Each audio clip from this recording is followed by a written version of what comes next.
మహాభారతంలో కుంతీదేవి మాట కోసం ద్రౌపది పాండవులు 5గురిని కళ్యాణం చేసుకోవడానికి ఒప్పుకుంటుంది. అయితే ద్రౌపది దగ్గరకు వచ్చిన శ్రీకృష్ణుడు నీవు 5గురిని కళ్యాణం చేసుకుంటానని ఎలా ఒప్పుకున్నావంటూ ప్రశ్నించగా ద్రౌపది ఈ విధంగా బదులిచ్చింది.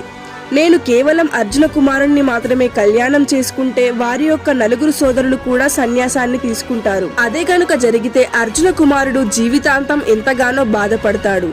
అదే విధంగా తన తల్లి అయినటువంటి కుంతీదేవి కూడా తన పుత్రులను చూసుకొని ఎంతగానో బాధపడుతుందని తెలియజేసింది.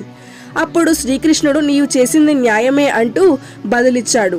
వెనువెంటనే ద్రౌపది శ్రీకృష్ణుణ్ణి ఈ విధంగా అడిగింది, నేను చేసింది ధర్మమేనా, నీవు దీనికి సమర్థిస్తావా అంటూ అడగగా శ్రీకృష్ణుడు ఈ విధంగా బదులిచ్చాడు, నీవు చేసింది అధర్మమే, నేను నీకు సమర్థించలేను.